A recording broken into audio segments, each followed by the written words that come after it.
Bonjour et bienvenue, je suis Arnaud, le créateur de Voix.net et aujourd'hui je vais vous expliquer comment ajouter un texte personnalisé à votre e-carte de vœux professionnelle. Alors, les textes sont intégrés aux cartes virtuelles sous la forme de blocs texte, tels que vous pouvez le voir ici dans l'image d'exemple, qui sont manipulables, c'est-à-dire que vous allez pouvoir les positionner exactement là où vous le souhaitez et que vous allez pouvoir mettre en forme comme vous le feriez par exemple sous Word. Alors tout de suite démonstration par l'exemple, je vais prendre ce modèle-ci dans lequel il y a un bloc texte par défaut pour le message de vœux. Vous allez pouvoir modifier ou bien partir de zéro en ajoutant votre propre bloc texte. Alors, démonstration avec le bloc texte par défaut. Comment modifier le texte d'abord? Tout simplement en double-cliquant dans le bloc texte, vous allez pouvoir sélectionner le texte présent et taper votre propre message que vous aurez au préalable rédigé dans un autre éditeur de texte. Je vous conseille plutôt de prendre le temps de bien rédiger votre message plutôt que de le saisir et de tâtonner au sein de l'outil de personnalisation. Donc, par exemple, je vous souhaite une belle année 2018. Je tape Entrée pour retour à la ligne, pleine de projets,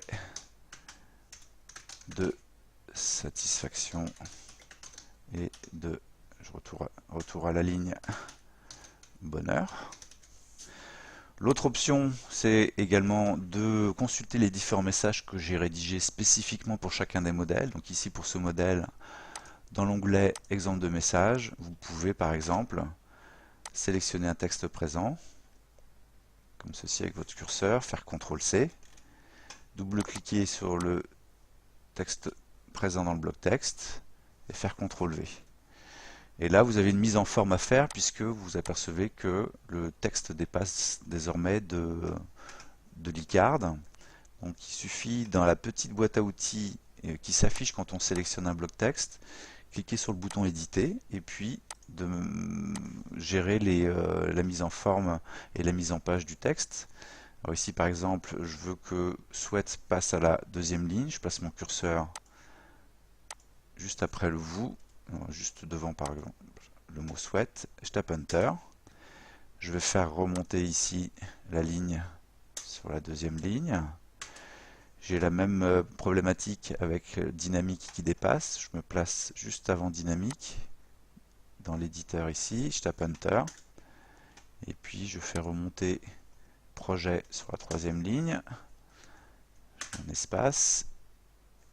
Et puis enfin, de succès, je la fais passer en quatrième ligne. Donc là, j'ai de nouveau mon texte qui est parfaitement mis en forme. J'ai oublié de changer le mot entreprise en mettant la raison sociale. Comme ceci. Alors vous apercevez également que le bloc texte, vous pouvez le déplacer n'importe où. En fait, quand le bloc texte est sélectionné et que vous le survolez, il y a un curseur avec des flèches directionnelles. Donc ça symbolise le fait que vous pouvez cliquer, maintenir le clic et déplacer votre souris pour positionner le bloc texte exactement là où vous le souhaitez. Et quand vous lâchez le clic, voilà, le texte se positionne. Dans la boîte à outils, vous pouvez évidemment changer la couleur. Donc ici vous avez l'ensemble des différentes dominantes de couleurs et puis les variantes de couleurs. Donc si je garde le rouge, je clique n'importe où ici et vous apercevez que le texte change.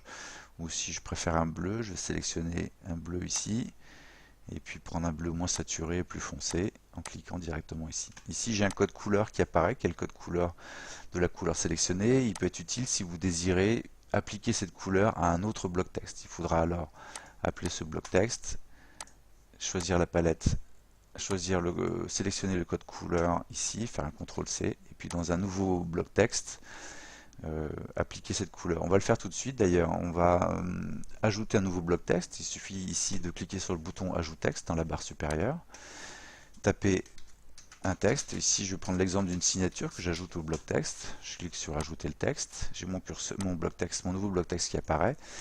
Et en allant dans la palette de couleurs, je vais pouvoir faire un CTRL-V pour copier le code couleur que j'avais précédemment copié. Voilà, CTRL-V. Et là, j'ai mon bleu qui apparaît. Ensuite, je vais appliquer la même police ici qui est la Shadows into Light. Je sélectionne mon bloc texte et je vais chercher dans la liste Shadows into Light.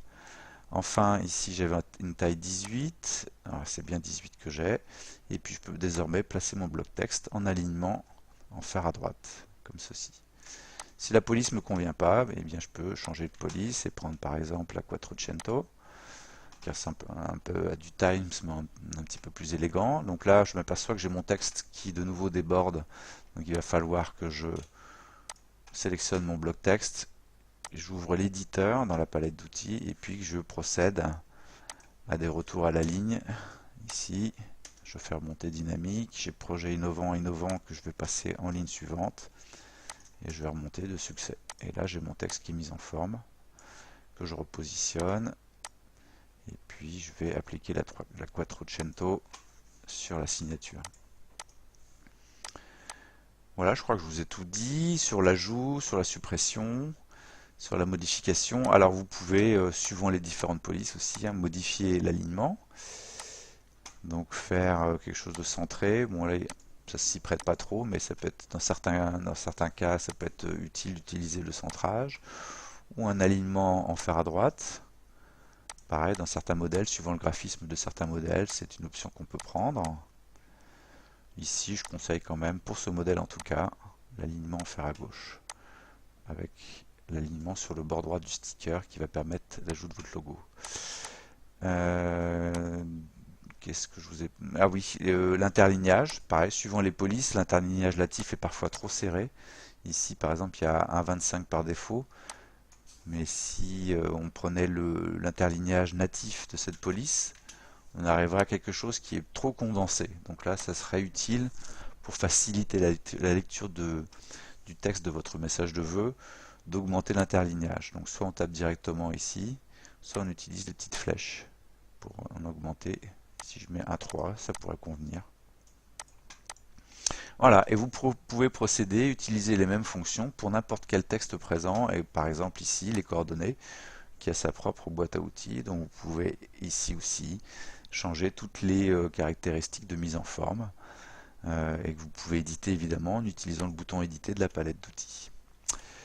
Voilà, merci beaucoup pour votre attention. Vous avez deux autres vidéos qui expliquent comment ajouter et manipuler un logo, évidemment, et puis comment ajouter une image à partir de la galerie d'images, ici, présente ici. Merci beaucoup pour votre attention et à très bientôt sur Word.net.